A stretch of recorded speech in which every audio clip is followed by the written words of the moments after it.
Hey guys, what's up? Welcome back to my channel. In this video I'm going to be talking about the part novel, part game, Ukraine War Stories, and just talking about what parts of the game I enjoyed and the parts that could have been improved on. Just before I dive in, this video contains some mildly upsetting content regarding the Russian invasion and occupation of Ukraine, so just giving you a heads up if it's something that might upset you. Anyway, so when I was starting out planning this video, I thought I'd review something that was a little outside of the box and hadn't really been reviewed before.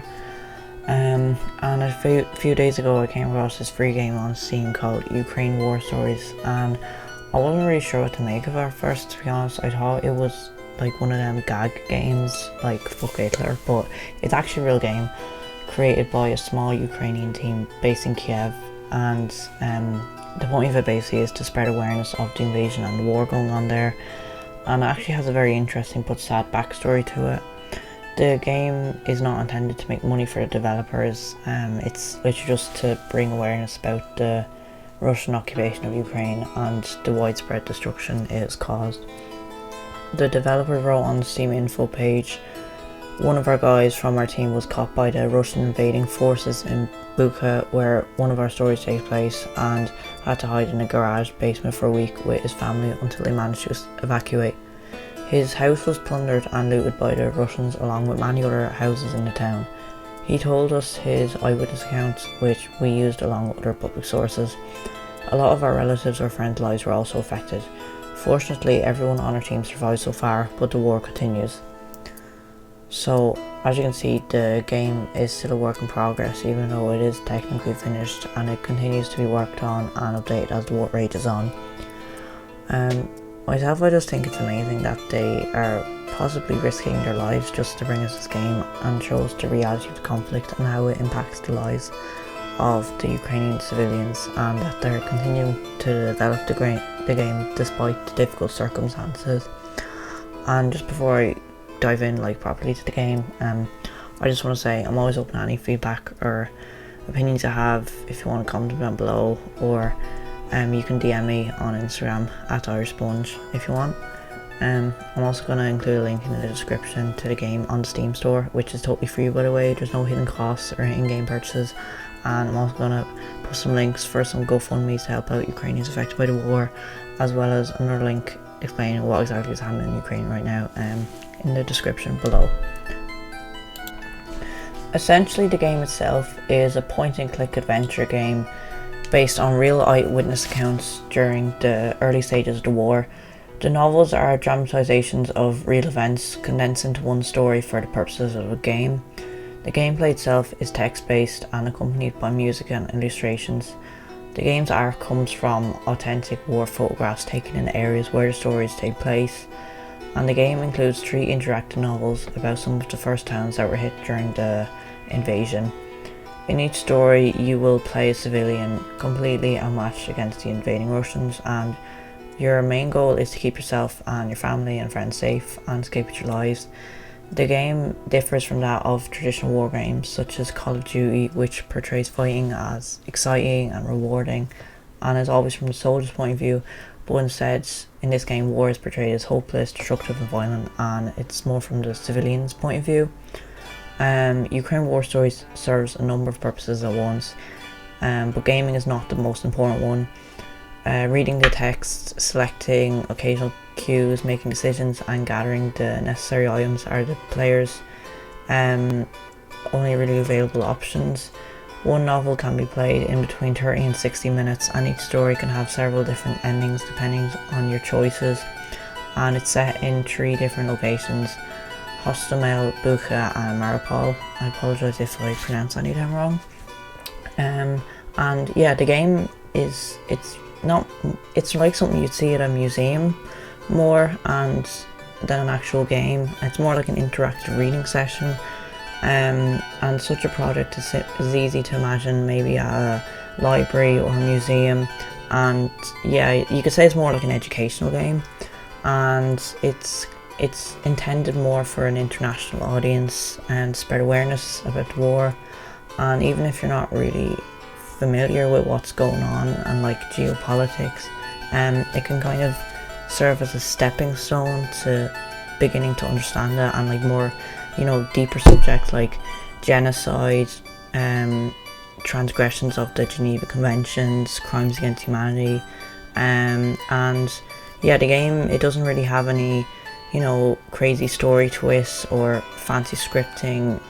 It's just to portray in an honest way what's going on in Ukraine, and it's similar to documentary reports, and it goes in depth about the slaughter of civilians in Bucha and the bombing of Mariupol. So yeah, overall I would consider this game to be an excellent tool for educating yourself on the war in Ukraine, and shows war from a civilian's perspective.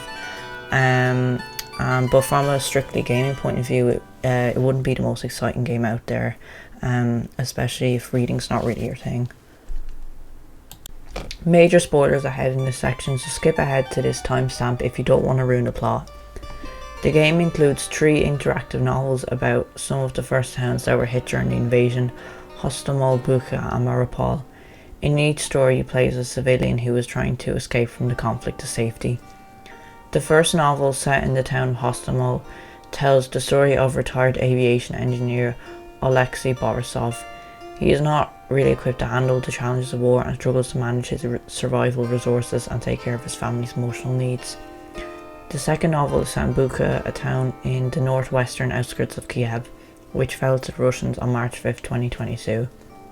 Like many other small towns in this area, Bucha was under a month-long occupation and was among the most brutal in the history of modern warfare. You take the role of Yara Kravchenko and his sister Vika, who came to Bucha to wait out the assault in Kiev, the capital of Ukraine. Their mother Yana is a medic defending the capital, while Yara and Vika are stuck in Bucha, unable to escape on their own. In the story, you'll be the most vulnerable in the face of war and will face tough choices in the story, and this novel can have multiple outcomes depending on your choices. The third novel is set in Mariupol and tells the story of Dima Kornienko, who is a talented surgeon and a native of Mariupol. When the war comes to a city, he finds himself on the front line along with other medics. In the story, it explains the difficulty of providing medical attention to soldiers and civilians due to a lack of resources and available medics on site. Again, your choices will affect the outcome of this novel. Overall, the game's storyline and plot do an excellent job of portraying the reality of war, as well as using real stories and events from eyewitnesses. However, the story, while very emotional, failed to really capture me, and the choices in the novel were not among the ones I really would be considering in that situation.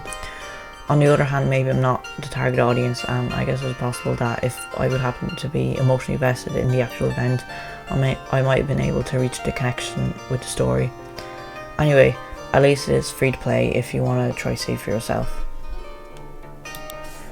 I don't have too much to say regarding the graphics since this is a text-based game, but I have to say the developers did do well in presenting the game, and the art looks very nice and polished. Also, the photographs used in this game are real photos from the war.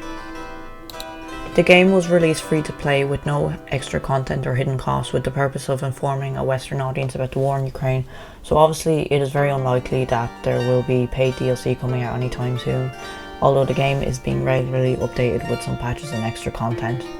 The latest update is regarding difficulties caused by the Russian attacks on the Ukrainian power infrastructure. Starting in October, Russia started targeting the power supply infrastructure across the entire Ukraine, conducting hundreds of missile strikes, as much as 70 to 100 missiles a day on some days.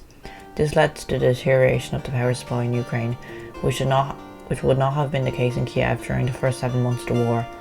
Even when the Russian army was 3 kilometers away from the city, their artillery could target the outskirts. I had both a power and internet connection in my apartment.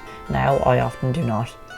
First, the power supply was offered at one schedule, and we adjusted our office hours to fit that. Then the schedule became even worse, and we had to switch to working from home to try and catch the hours with a power supply whenever we can. So throughout November, we were struggling to catch our rhythm and keep our work and communication efficient despite all the problems with power and the internet. We keep working on all our projects, but our team was obviously affected. I would say that November was the most difficult month after March, when the war just started. No one knew what to expect, and the enemy troops were near Kiev. There is still hope though. We are working to install a power generator and all the necessary equipment to make our office self-sufficient. We expect that we will be able to return to office work soon. We do hope that it would help us bring the work back up to speed. So we are really looking forward to that, while still doing everything we could under the difficult circumstances. The game is also in the process of being translated into more languages. As you can see, the English is a little bit off sometimes due to the words possibly being lost in translation, but is not very noticeable when playing the game.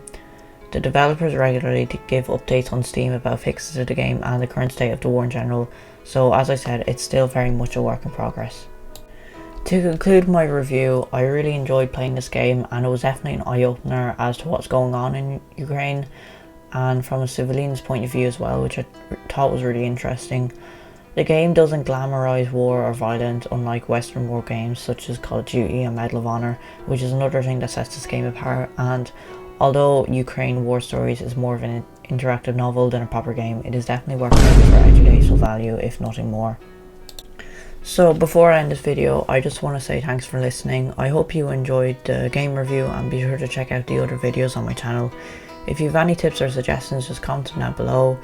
Please take a look at the links below as well for important information regarding Ukraine. I will probably do another game review, but I plan on taking a break from them now and focus on other types of videos such as reactions or let's play or whatever, just to spice things up a bit. Please comment down any suggestions below. Anyway, I hope you have a good day, take care, mind yourself, and I'll see you all next time. Goodbye.